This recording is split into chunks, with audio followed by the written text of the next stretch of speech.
Hello, everyone, and welcome to another episode of It's Stupid and I Hate It. This is the FOIL episode and why you should always distribute. So let me remind you, I'll open up a new page here, and let me remind you of what FOIL is. FOIL stands for First, Outer, Inner, and last. And the purpose of FOIL supposedly is to help you multiply binomials. So if we have an x plus y times an a plus b of some sort, it tells you, okay, multiply the first ones, there's your f, multiply your outer ones, there's your O, multiply your inner ones, there's your I, and then multiply your last ones, there's your L. And this works, it works just fine. You multiply the first two and you get x times a, or ax, plus you multiply the outer ones and you get x times b, or bx. You multiply the inner ones and you get y times a, or ay, and you multiply the last ones and you get y times b, or by.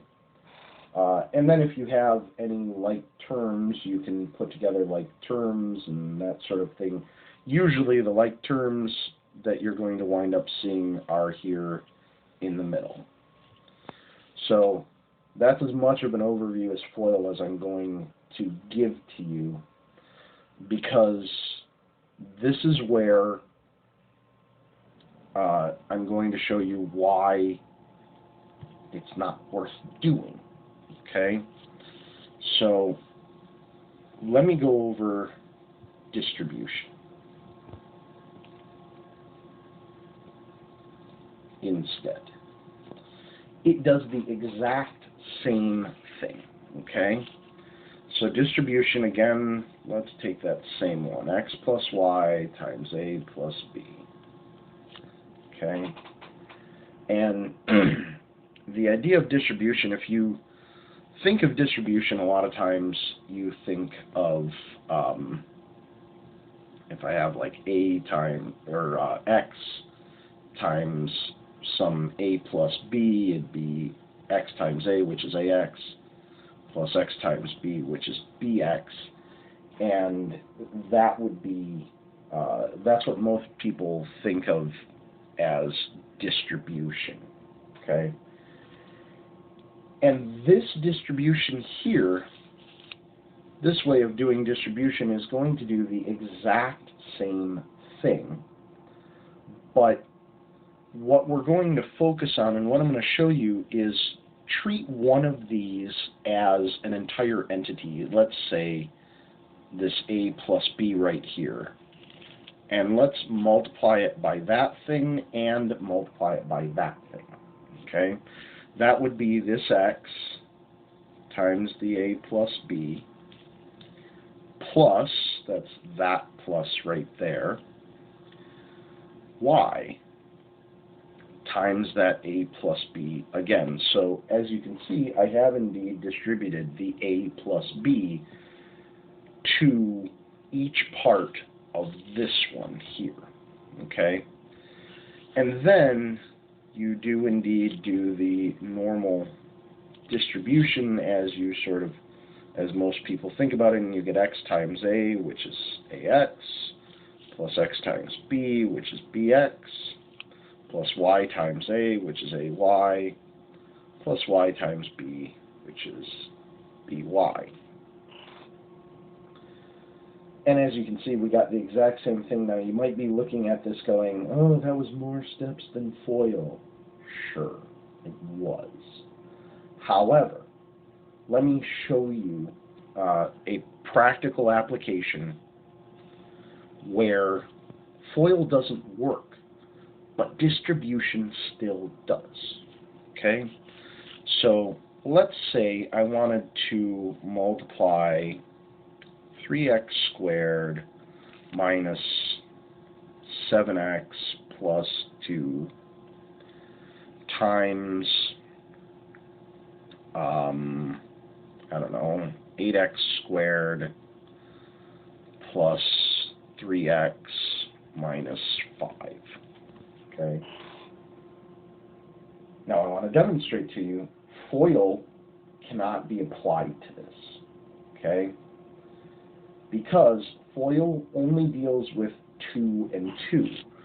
So if I have this, okay, I can still say first, and I can still talk about the outer, and I can still talk about the inner, and I can still talk about the last. But if you notice, there's nothing coming off of the middle ones, and that's where the whole FOIL idea falls apart. Distribution, on the other hand, works really well here. I can take this whole thing, I can think of it as one entity, and I can distribute it to that, to that, to that. Now, I'm going to give you a little pointer here, something that might work well for you. Every time you see a minus, change it to plus negative. So this minus 7x, I'm going to call plus negative 7x, and this minus 5, I'm going to call plus negative 5. And the reason I'm going to do that is because, as you'll see, it is easier to keep track of what is negative and what is positive as you're doing it in this manner. Okay? So what's going to happen is we're going to have this 3x squared, and it's going to be multiplied by that whole big thing, 8x squared plus 3x plus negative 5, plus that negative 7x times 8x squared plus 3x plus negative 5, plus that 2 times 8x squared plus 3x plus negative 5. I just squeezed that in there a little bit. And this then allows you to distribute each of these things out front in an easier manner. Okay? So let's do that distribution. Okay? So we're going to do 3x squared times 8x squared. So 3 times 8, that's 24. X squared times x squared is x to the 2 plus 2, so it's x to the 4th, plus, and now I got to do that one, 3x squared times 3x, well, 3 times 3 is 9, and x squared times x, that's 3 of them, so that's x to the 3rd,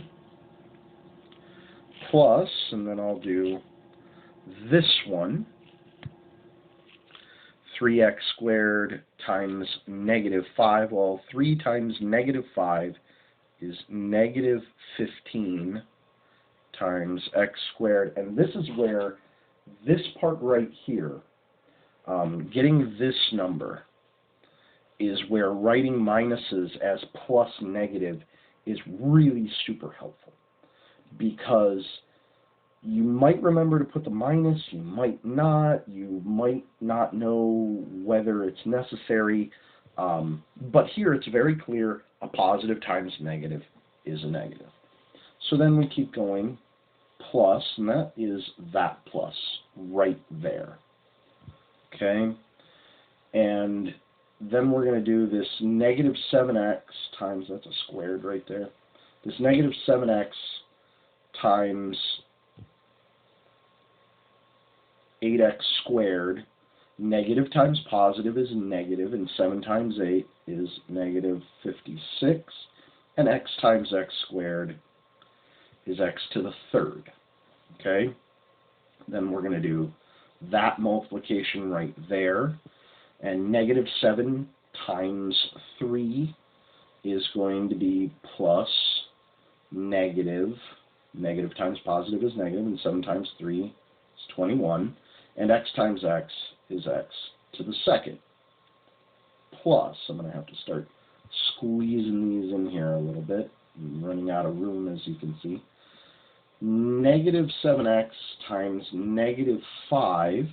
Negative times negative is positive, and 7 times 5 is 35. And then I got to keep that x on the end of it. Plus. And then I've got 2 times 8x squared. 2 times 8, that's 16. And I got to keep that x squared. My writing is going to get smaller because I'm trying to squeeze these in here at the end. And then 2 times 3x is the next one. So 2 times 3 is 6, and then put the x on the end. And then finally, I need to do this distribution. 2 times negative 5, which is negative 10, and I'm barely able to squeeze that in there, negative 10. So then the next thing you have to do is combine like terms. This x to the fourth, you'll notice, has no other, there are no other x to the fourth terms anywhere in the problem. So I can just write this 24, let me write that 4 a little bit better. This 24x to the fourth, I can write that and say, okay, I'm done with my x to the fourth. And I really like, especially in a problem that gets real big like this, I like to cross things off as I use them, because if I cross them off, I know, okay, I used that, and then I can look back and go, is there anything that I didn't use? Okay. Plus, and now I want to look for all the x cubed terms. There's only 2 of them, as you can see. So I'm going to do 9x cubed plus negative 56x cubed. So I have to figure out what that is. When you add positives and negatives, when you add a positive to a negative or a negative to a positive, you subtract the 2 numbers, and then you take the sign from the bigger looking one. So I'm going to do 56 minus 9, which sounds like 47, and then the 56 is bigger, and the 56 is negative, so this winds up being negative 47x cubed. And then I've used that and that, so I can cross them off, so I don't think that I didn't use them or anything like that. Now I'm going to look at the x squareds, and if you look, there's 1, 2, 3 of them. Okay, so let me put together just 2 of them. Really, in most math things, you can really only put together 2 things at a time. If you're putting together 3, you're really putting together 2, getting an answer, and putting that answer together with the third one, so you're really still only doing 2 at a time. So let me do those first 2. Negative 15 plus negative 21, both with an x squared, means add 2 negatives. And when you add 2 negatives, you just add the numbers and get a bigger negative number. So I know for sure it's going to be a negative answer. And then I just need to do 15 plus 21, which you could do vertically, but you can kind of do in your head too. 15 and 21 is 36. And then it has the x squared at the end. And then I'm going to cross these 2 off, and I'm going to put plus 16x squared next to it. That way, and I'll cross off the plus 16x squared, that way I can put these 2 together later. Okay? And I'm going to do the same thing with the x's, because as you can see, I've got, oh no, I've only got 2 x's. I thought I had 3. So 35x plus 6x, they're both positive, so you just add them together. So 35 plus 6 with an x on the end sounds to me like 41x. So I've dealt with that, and then I've got the plus negative 10 there on the end. And so now I've dealt with the plus negative 10. So I'm almost done here. I've got to put together these two, and then there's a little bit of cleanup left. So for the most part, I'm going to just copy things here.